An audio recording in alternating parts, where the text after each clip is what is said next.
everyone, and welcome back to my channel. Today we are talking all about the Runic Tarot. I was super excited to get this deck. I'd been eyeing it for a while and I actually got it as a Christmas gift.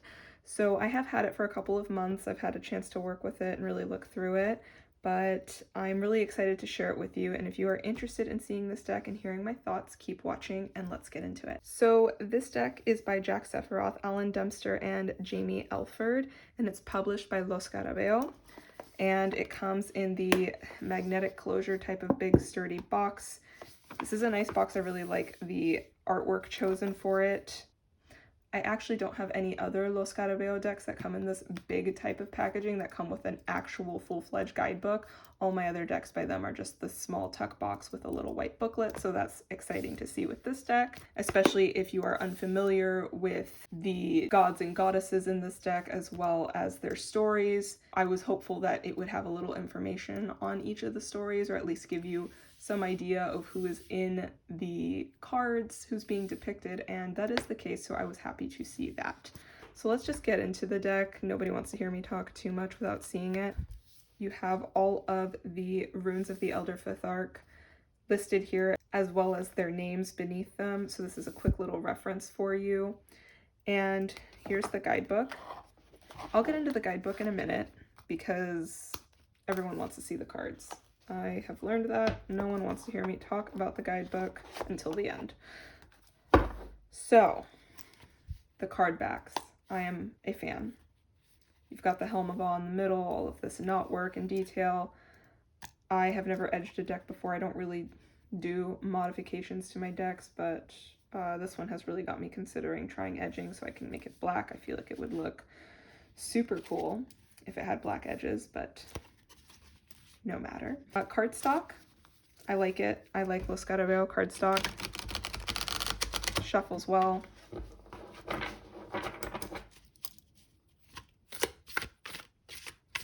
So I'm going to go ahead and show you all of the artwork in this deck. I'm just going to say right out the gate, I love the artwork in this deck. It's so beautifully done. And you have a lot of really expressive faces. I don't know if you can see here. There's a lot of expressive faces, which I think really helps you get something out of the cards at a different level when you're doing a reading. You don't see a ton of extremely expressive faces like this in all tarot decks, let's say, but with this one you definitely get that, which is an added bonus for sure. So I'm just going to go ahead and flip through all these for you.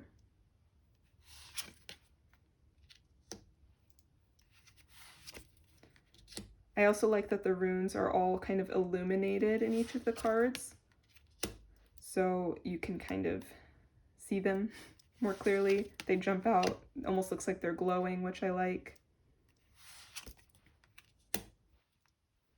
This is one of my favorite cards in the deck. This is so beautiful. You have the goddess Frigg here. I love the choice of Berkana as the rune for the Empress. I just think this was really this one just nailed it for me.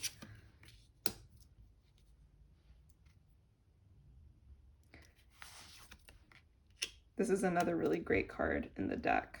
I love that they chose to do Odin at the doorway to Valhalla. This is just perfect for the death card for a Norse deck. Now, one of my big things I've been trying to do lately, one of my projects, has been trying to learn the runes a little better. I've had sets of runes for actually several years now, and I only just really started to get serious about learning them. I've had books for a while and I've kind of jumped in and out where I would start trying to learn them, but I wouldn't really stick to it. And now I'm really trying to get into it, and I've been doing different things to try to learn them and understand all of the meanings. So I can make a video on what I'm doing to learn the runes if you guys are interested. But I thought that's another reason why I was excited to get this deck, was because I'm learning the runes. This is because I do have a much stronger understanding of the tarot. Being able to see what runes were chosen for different cards and why will help me have a greater understanding of each of those runes. This is also a great deck, obviously, to do readings where you're also using runes. If you're layering different types of tools, using this deck and then some runes with it as well, as obviously a perfect pairing. I want to just say this is an excellent choice for the Judgment card to have the Valkyrie down on the battlefield, bringing the warriors to Valhalla. It's spot on. It's exactly what you would expect from this deck for the Judgment card, and I think it's done really well. I love the artwork. I love how the Valkyrie are depicted. Really happy with it. I think all of the queens in this deck are also very beautiful, and they're depicted really well.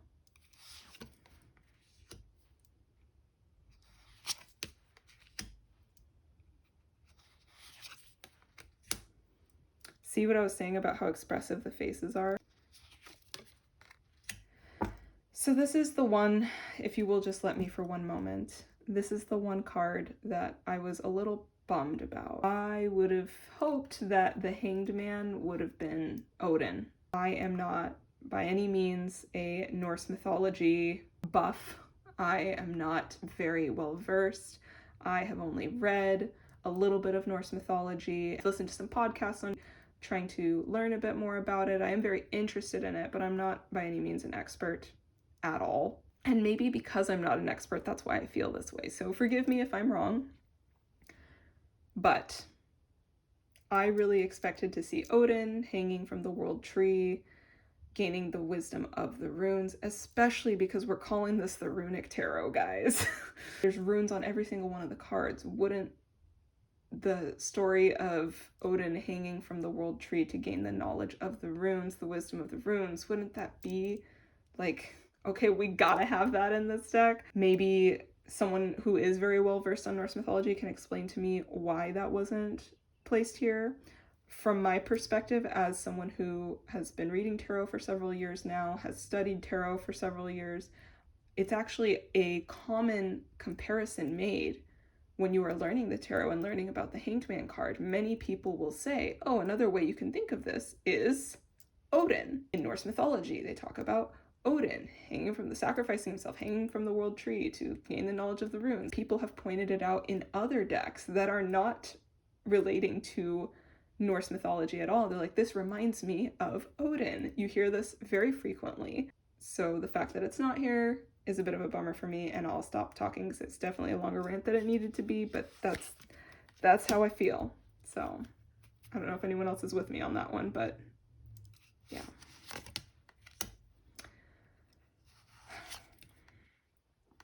The artwork is really just so expressive and beautiful, and I will say not everything in this deck is super Rider-Waite-Smith clone to a T, where there is some variations, there is some straying, there is some changes, but to be honest, I kind of expected that. The traditional imagery of the Rider-Waite-Smith that this is based off of does have a lot of Christian imagery and symbolism in it, and I wouldn't expect a Norse deck to have that same symbolism. I would expect more pagan symbolism because that just would make the most sense to me. The other thing I will say about this deck, it's not a real gentle reader, but I think you could have guessed that. I love this Chariot card, by the way. The Chariot is one of my life path cards, and for some reason, I love the Chariot card, but I find that a lot of times decks that I really love the Chariot card will kind of be like, I like it, but I wish they would have done something else. That's not how I feel here at all. This is a really great choice, in my opinion. I'm very happy with this. But as I was saying, this is not a gentle reader. If you pull this deck out, know that it's going to be real with you. It's going to be honest with you, and you're not necessarily going to have a sugar-coated reading in any way, shape, or form. But if I'm pulling this deck out, just looking at the artwork in it, you kind of already know those are the kind of readings it's going to give you. I'm prepared for that. I'm prepared for this is going to be a cold hard dose of reality, and not in a bad way. It's very matter of fact, and it's very, I'm not going to hide anything from you. This is the energy. So not a bad thing, just not always what you might be looking for. This deck in general does have a more overall masculine energy, so maybe that's part of it as well. I kind of like having more masculine decks and more feminine decks, so I can kind of just mix and go with whatever I think is needed for the reading, for whomever I'm reading for, whether it be myself or someone else. That's why I like having different decks for different types of readings, dependent upon my mood, the person I'm reading for, all of those factors.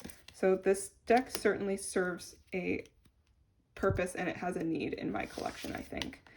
And my husband is actually of, let's say, Nordic blood. His lineage, his ancestry is from this part of the world, so he feels a connection to this part of the world, and that was another reason I thought this would be a cool deck to add to my collection for doing readings for him.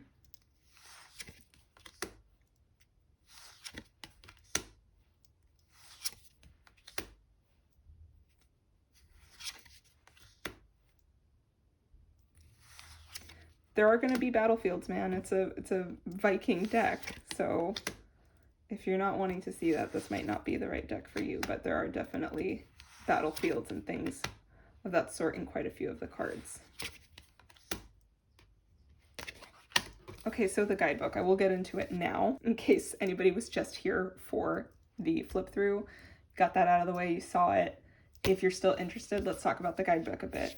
It is full color, which is really awesome to have, and it's these really large pictures, so this is awesome. But I will say, just so you know, this is only of the major arcana. Do you have the big full color images? When you get into the minors, you actually only have images at all for the ace cards, and beyond that you don't have any images, you just have descriptions, which is fine. This doesn't bother me. You have some spreads, just basic stuff you would see in a guidebook. What I do like about this guidebook is that a lot of people who are buying this deck probably aren't super familiar with the runes. So I do want to share some of the great references that this guidebook has for you. You have this little chart here that shows all of the cards of the major arcana, the god depicted in them, and the rune chosen for each of them. So this is a quick little key for you. But then when you get into the cards, you have, again, these amazing full color images. And then you have an image description, the meanings, the keywords, and interpreting the rune in the card. So that is really great information. You can learn a little bit about the god. There's not going to be a ton of information in here, I will just say that, but I don't know that anyone is expecting that in a guidebook. I don't think you're expecting like full stories or anything, but you can get a little bit of information on them, get a feel for them, and if you want to learn more, you can do some further research into Norse mythology to understand a bit more or learn a bit more about each of these gods. I just wanted to share that with you. This is a really nice little guidebook. I do think it is helpful to have. It's not just like some guidebook you toss to the side, especially if you're not super familiar with Norse mythology or the runes. This is a great little guide to have. I know that that's how I feel. I'm not extremely familiar with a lot of the mythology, and I'm only just starting to feel more comfortable with my understanding of the runes, so I definitely have been using this book. All right, everyone, so that concludes today's video on the Runic Tarot. Overall, I really do love this deck. I think it has been a really nice addition to my personal tarot deck collection. I think it rounds things out. It brings a more masculine option for readings that I do like to have, and it definitely has a special energy that sometimes I'm really called to, so this is nice to have in my personal collection.